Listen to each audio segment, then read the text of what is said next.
for our sermon series. We are in the story. Anybody still reading this? Yeah, right. Thank you. Thank you. There's more copies and there's more opportunity. We're about halfway through. And like I've said with church, sometimes it's better to be late than not come at all. It's better to start late than not at all. It's great stuff. This week I was in particular struck by how well of a good a job they did just knitting together a story and allowing the arc to happen in a way that maybe you couldn't get quite as well as if you read all the details. Just so helpful. So Matt's going to read the passage for us this morning, which is in 1 Kings 19, 1 through 18. I invite you to turn to that in the Bible, or just listen to the story as Matt reads it. And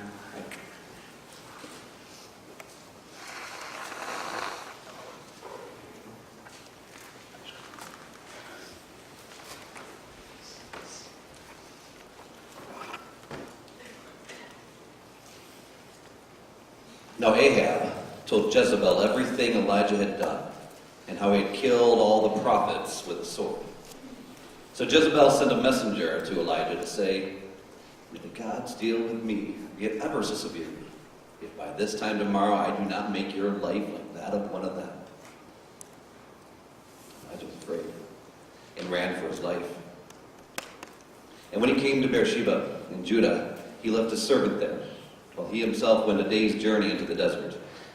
He came to a broom tree, sat down under it, and prayed that he might die.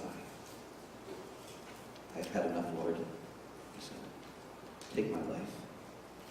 I am no better than my ancestors."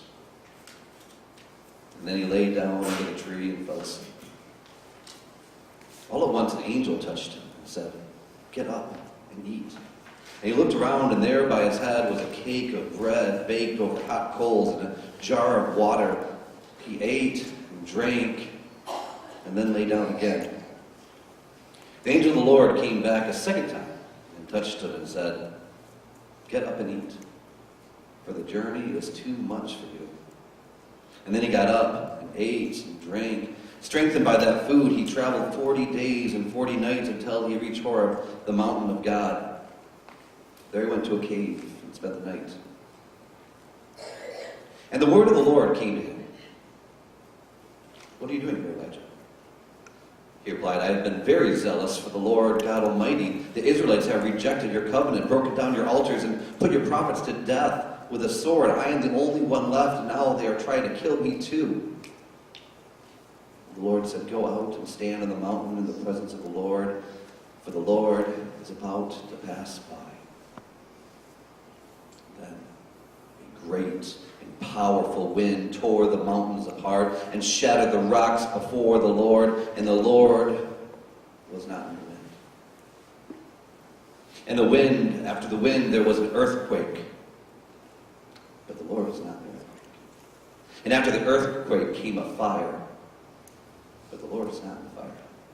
And after the fire came a gentle whisper. When Elijah heard it, he pulled his cloak over his face and went out and stood at the mouth of the cave. And then a voice said to him, "What are you doing here, Elijah?" And he replied, "I have been very zealous for the Lord God Almighty. The Israelites have rejected your covenant, broken down your altars, and put your prophets to death with a sword. I am the only one left, and now they're trying to kill me too." The Lord said to him, "Go back the way you came, and go to the desert of Damascus. When you get there, anoint Hazael king over Aram. Then anoint Jehu, son of Nimshi, king over Israel. And anoint Elisha, son of Shaphat, from Abel-Meholah, to succeed you as prophet. Jehu will put to death any who escapes with the sword of Hazael, and Elisha will put to death any who escape the sword of Jehu. Yet I reserve 7,000 in Israel, all those knees have not bowed down to Baal, and all those whose mouths have not kissed him." This is the word of the Lord.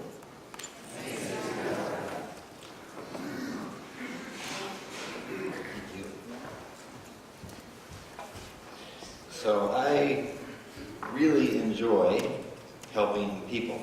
It was a while back when George Heath was still here in town. He talked about the gift of helps, and he says, I love helping people, and I have the gift of helps. And of course, Don said that the gift of helps is you can't help yourself from helping people, but I love helping people. It's one of the things that God's called me to do, and I really enjoy it. So last night, my daughter and Helen, who's living with us, were getting out of homecoming. We were bringing a couple people home, and we're driving down 36th Street, and you see the situation that happens fairly often around here, where someone is laying down by the side of the road, and you think, did they have a stroke? Did they get hurt? And actually we were gone, but just in front of our house the other day, someone fell down, heat stroke. I'm not sure what's happening. So it kind of was on my mind, and this person was on the snow there, and the lady that was with him was trying to flag people down. So I was like, oh, maybe they're hurt, maybe they need an ambulance, maybe they need a phone. So I swung around and pulled in the driveway that was right there with him, and she said he twisted his ankle, and then pretty quickly she said, Andy's drunk. And sure enough, he was pretty three sheets to the wind, as they say. And I did help him afterwards, but I couldn't help. It was kind of funny. I like to think I was like laughing with him and not at him. But he asked me. It got funny when he asked me, "Hey, do you have a smoke?" And I said, "No, I don't have a smoke. I got $5. I'll get." I'm like, "Look, dude, I'm not a store." And he's like, "Oh," and he flopped back on the snow dramatically. And I was like, "This is kind of funny." But so. The girl we were bringing home, I didn't think her parents would appreciate us, picking up some drunk guy on the side of the road, bringing him away with her in the car. So we dropped her off, came back, and he wanted to crawl in the back seat just to get away from it. But anyway, we took him home and took him to Speedway, actually, where I suppose you could buy some cigarettes, and just super friendly. And the whole thing was like, that's kind of a sweet spot. I mean, I like helping people, even if it's kind of on the edges of maybe what's kind of a normal experience for many of us. We were going down to South Carolina a while back, and the traffic was getting backed up, and there was a car on the side of the road, and I kind of felt prompted in this case, actually, pretty directly, to pull over and help the guy. And so I pulled up, and sure enough, a muffler had fallen off and hit a few cars, and two of the people had stopped, and this guy, his name was Carol, older black guy, his name was Carol, and they used to name kids differently, and now they're doing it again, as you might notice. But anyway, his tire on his truck was like wrecked, and he had just had a stroke, and it was his first trip out. He used to be a truck driver, and he was kind of the boss guy. He was standing on the road just flagging down the semis, but he couldn't do what he used to be able to do, so I helped him fix his tire and got him on the road, got the air compressor out. He says, "Yeah, you sure you've got a lot of tools with you, don't you?" I said, "Well, I drive a 40-year-old camper." So I'm used to taking tools with me, but I really thoroughly enjoy that. And I not only enjoy things like that, but I enjoy the aspect of being a pastor where I get to help people and get to be personally helpful so that people can find new life. I sat down with a guy who's wondering how to help his dad find Jesus. I spent 2 hours with him this week. And I love that pastoral aspect of being a pastor. Not only that, I love it that we all, as a church together, we might not be the biggest, fanciest, most amazing church, but God is doing amazing things through us. It's just hanging out at Tech this weekend and seeing the lives of the kids that are touched. And literally, some of our own kids have been, I don't think I can call you guys kids, but some of our own people, let's just say, have just been incredibly touched, and the knowledge of God has gone from here about to here, just having God in their heart, understanding it's a personal relationship. Literally said, "This is the best weekend of my life." Some of the kids here have said that. And I love that you guys have been open to having Tech here long before us here. We just started hosting community recovery, and we literally thought about this the other day. I didn't think about this ahead of time. We literally have doubled the amount of people worshiping in this space every week, because there's about as many people on Monday night as there is on Sunday morning. Amazing stuff. And like the guy said, we don't have to do that, but we do, because it's the right thing to do. And mercy always triumphs over judgment. The merciful response of God's people, the merciful response of Jesus always triumphs over judgment. Judgment's there, but mercy triumphs over judgment. However, sometimes we get a little tired, and that's really what this passage is about this morning. Elijah was an incredibly powerful prophet. He was, in fact, the greatest Old Testament prophet there was. He was kind of the head of the prophets. He was the guy who didn't die. He got carried up in a fiery chariot to heaven. When Jesus was at the Mount of Transfiguration, it was Moses and Elijah who were there with him. He was an incredibly powerful person. He had anointing over the whole nation of Israel. Most of us just have an anointing over our family or maybe something local, our business, school, area of influence. This guy was a national prophet. And he was just one of the greatest Old Testament prophets there was. He was the greatest Old Testament prophet there was, period. However, he's not having the most amazing time of his life right now. And it turns out this is a pattern. I want to say this up front because this is helpful to get into this. The pattern of faithfulness, often we think the pattern of faithfulness is be called, do great things, live long and prosper, right? Be called, be awesome, and be grateful. That's not how the pattern of faithfulness works in this epoch, in this time, between the times of Jesus coming and coming again. The pattern of faithfulness is way more like this. You get called, there's a process of discernment, maybe even a process of saying no for a while, then there's excitement when you say yes finally, there's a beginning, and there's fruit, and there's opposition, and as the enemy comes involved, there's discouragement, and then through that, there's growth and resolution, and God often speaks, and there's renewal, the power of the Spirit, and then fruit, and then this process repeats again and again. This is the process of being called. This is so important for us who's seeking to be faithful, and I'll talk more about that after I go through the text today. So Elijah has a significant problem. He is a powerful prophet, and he lives in a time and an era where things are just going completely south in terms of the nation. I found this, someone had a graphic artist do a really awesome graphic, kind of a comic book thing for their sermon series, and they put it on the internet, so I use it. It looks kind of cool because I think what it does is it illustrates the ravages that anarchist, ungodly society would truly have here in this country. I mean, things would just be crazy. They say it takes about 10% of the population to be completely crazy, to have a whole country go into chaos. And this has been proven time and time again. You can look at Venezuela right now as one small example. It only takes 10% of the population, and especially those 10% of the population are the people that are controlling the country. In this case, in Ahab's case, he was a very bad person. And I think this is helpful because if you think about analogies to your own country, you're always thinking, well, we're part of a country, we're a godly country, but yet out in the middle of our country, there's way other elements that happen. And I don't want to speak too directly to the current political situation, but if you think back to the last 5, 10, 15, 20 years, most of us at one time or another have been in despair over the national leadership, right? And I think, well, where do these people come from? Well, it turns out they come from our country for the most part, even if, sometimes there's debate about that. You gotta laugh a little bit, right? But people get really discouraged. In our own country, bad things happen, and sometimes bad things happen because of the leadership of the country. It was really bad at the time of Elijah.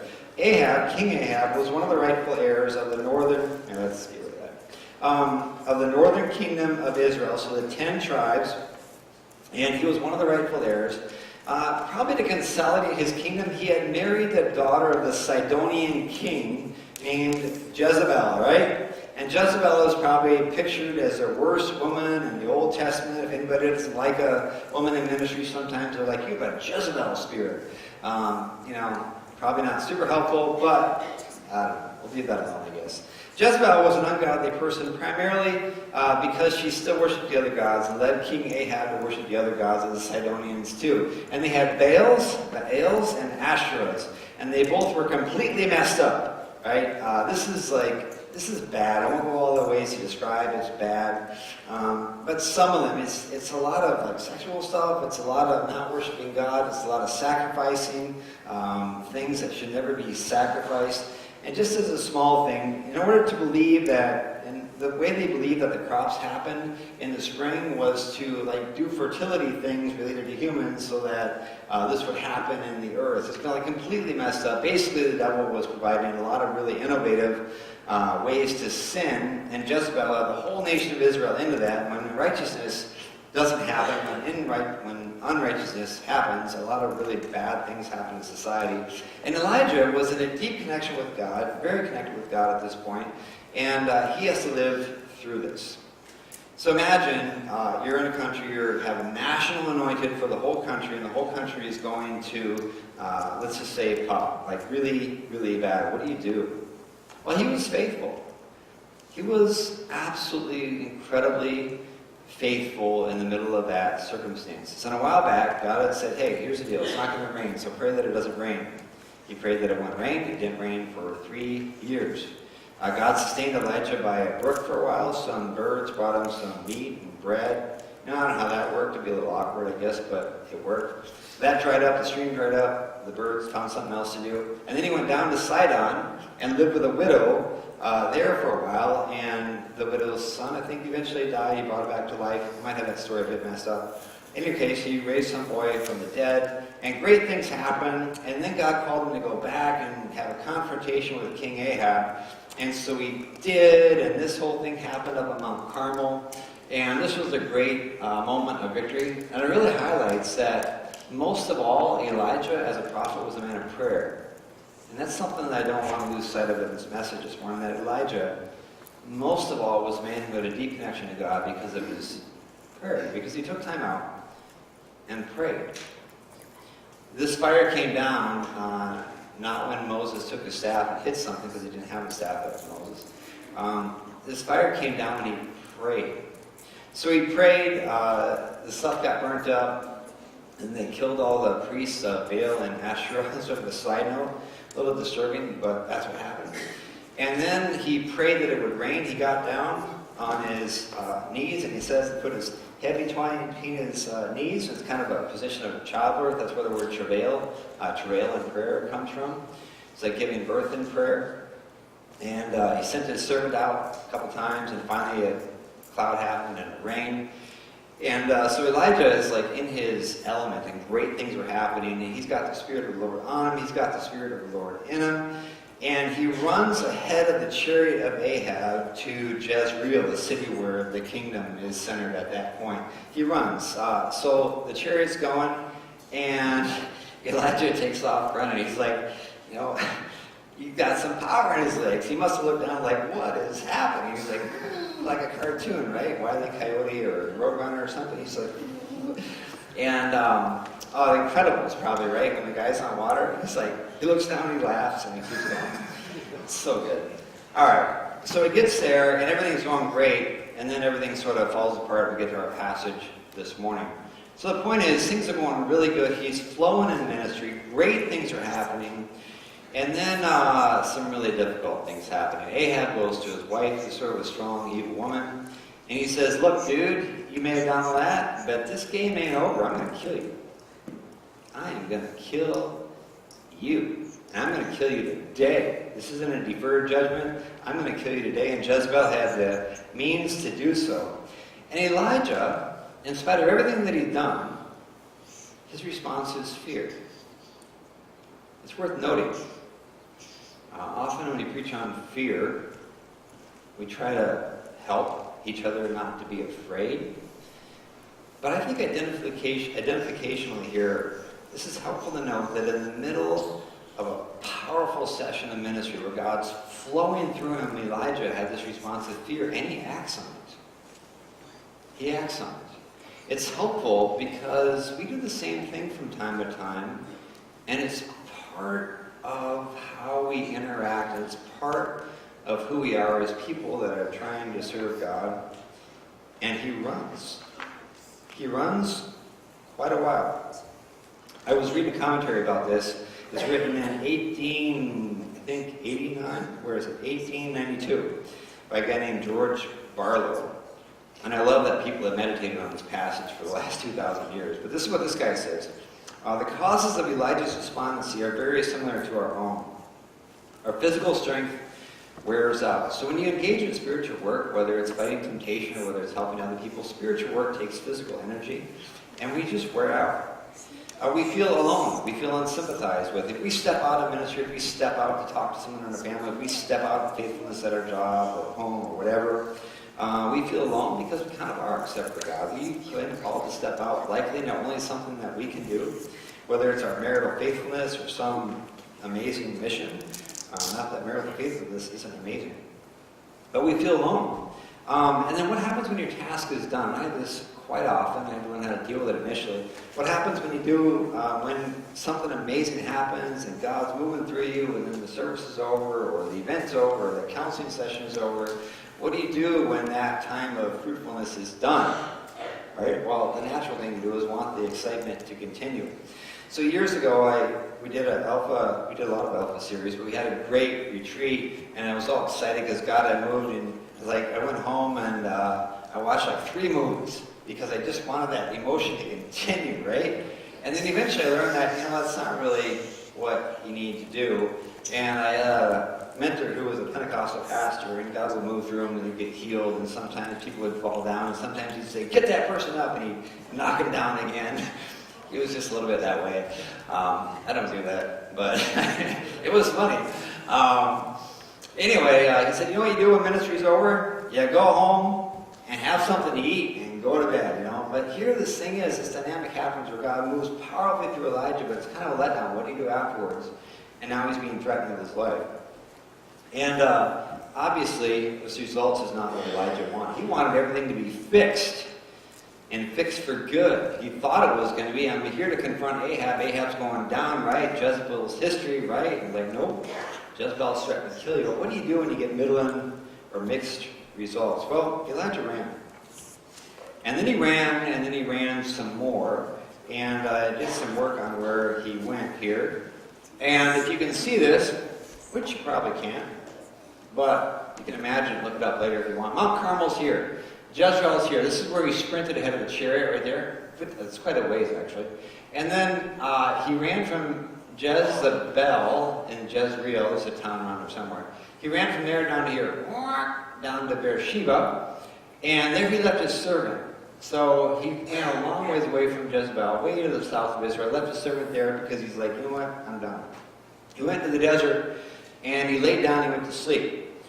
There's something about this where you think you should die because of certain things, but really, you just go to sleep. And you wake up. Then God fed him through an angel. He woke up, went back to sleep. And then, in this passage, it says that he went 40 days and 40 nights. It probably didn't take that long. It's probably an image of fulfillment there. Down to Mount Sinai. And this is sort of a map here. It says it will take 132 hours to walk without stopping. I'm not that good at math, but it's probably not 40 days and 40 nights. It's probably about 12 days, 13 days. But who knows what he did, and who knows if he took the right direction. He didn't have MapQuest or Google. None of us have MapQuest anymore. He didn't have Google. He didn't have the GPS, so who knows where he went. In any case, he took a long road down to Mount Horeb, or Mount Sinai. And here's the important thing. Let me see if I can find the passage. All right. So here this Mount Sinai, Mount Horeb mountain is. And this is, of course, the place where the law was given in the first place to Moses. And you might remember when the law came to Moses, there was a lot of things happening on that mountain. There was fire, there was earthquake, there was a voice. There was probably wind associated with that. A lot of very dramatic things to help the people of Israel understand that he is God and they are not, and they need to follow him. Here, Elijah is on the same mountain, years later, and God asks him, what's been going on? He says, I'm really tired. I'm the only one. It's all messed up. No one's left except me, and they're trying to kill me too. And God says to him, go stand on the mountain in the presence of the Lord, for the Lord is about to pass by. And I think in this case that it would be very legitimate on this same mountain for God to pass by in the same way they did it before, with earthquake, fire, wind, storm. That's not really what happens, but God does that stuff to show him in the way he's not acting this time. There's a great powerful wind that tore the mountains apart. People always wonder why you can't find Mount Sinai. It's right in the Bible. It got tore apart, kind of. Shattered the rocks before the Lord. And then there's an earthquake, and there's a fire. But God's not in any of these things. Now, when I was young, I heard this passage. I often realize, and was taught, this is true, that what this is teaching us is that God's not always in the dramatic, powerful, amazing, huge things, but God, in fact, is in the still small voice, and we can listen to him, we can hear him. But there's something deeper going on here, I think. And that is that what Elijah was hoping for in this whole passage is a judgment against God's people, especially the bad people. He's hoping for these exact same things to happen to King Ahab, to Queen Jezebel, to all the evil people in Israel. And you know it because he actually supervised the killing of about 800 people who were priests. He's hoping for judgment. He's hoping for massive, powerful judgment. All these dramatic things happen, but God's not in any of them in this case. Instead of acting out on Elijah's hope for destruction against the bad people, notice what happens in this passage. God speaks to him directly, personally. Because after these things happen, there's a gentle breeze, a gentle whisper, and then God is in that. And Elijah, he's a prophet. He's used to being around the presence of God. He puts a cloak over his face and goes out. Moses was on the same mountain, and God appeared to him, and it says God put his hand. So God couldn't see him, so Moses couldn't see him. Here, Elijah puts a cloak over his face. And God asks him the same question, what are you doing here? And allows Elijah to answer the exact same thing that he said before. He allows him to share his heart. And I love this too. Because even though Elijah was hoping for judgment, for condemnation, even though he's frustrated, even though he's at the end of his rope, God is still listening to him. And this is so important. Because sometimes we think we can't go to God when we're stopped because he's going to judge us. He doesn't want to hear from us. We've said it all before. But here in this passage he says, just speak. I want to hear what you have to say. He doesn't judge him for it. Allows him to talk. He comes to him personally and allows him to share what's on his mind, and then he does something about it. And God is God, so he doesn't exactly ever answer Elijah directly, but he does address his concerns, because this is what happens through this. The Lord said to him, go back the way you came and go to the desert of Damascus. If you're ever frustrated with God, if you ever go out and cry out to him, always the encouragement is keep being faithful. But there is an answer to his question. When you get there, anoint Hazael king over Aram, Jehu son of Nimshi king over Israel, Elisha son of Shaphat from Abel Maholah to succeed you as prophet. So what's happening here? Elijah's kind of done. He's ready to be dead. He's ready to not be the main prophet anymore. And God comes to him and says, look, you got to go back, you got to do some things. But if you look at exactly who he anoints the enemy that's going to have a serious effect on the nation of Israel. In fact, when Elijah finally meets Hazael, he just starts crying because he knows what the guy's going to do to his people. And then he goes and anoints the next king of Israel. He goes and anoints the next king of Israel. And this guy starts off good, but he gets a little overzealous, so it's not great either. And then most importantly, he gets to anoint the next prophet of Israel. And as Richard Scott, who isn't here, says, Elisha went on to be the prophet that God did the most miracles and acts to. He got a double portion, which is the oldest son's inheritance of the spirit of Elijah. And so God answers the heart and the prayer of Elijah. And Elijah, of course, gets a fiery escort to heaven in the best possible way. So God answers his prayers. But he doesn't do it the way Elijah wants. And this is important for each one of us. Because we are called to faithfulness, and when we look at the world around us, maybe we just look at our spouse, or our kids, or our parents, or our job, or maybe the church, or the government. So often we get so frustrated, and sometimes we get so angry because things aren't going the way we want, and it's just so exasperating.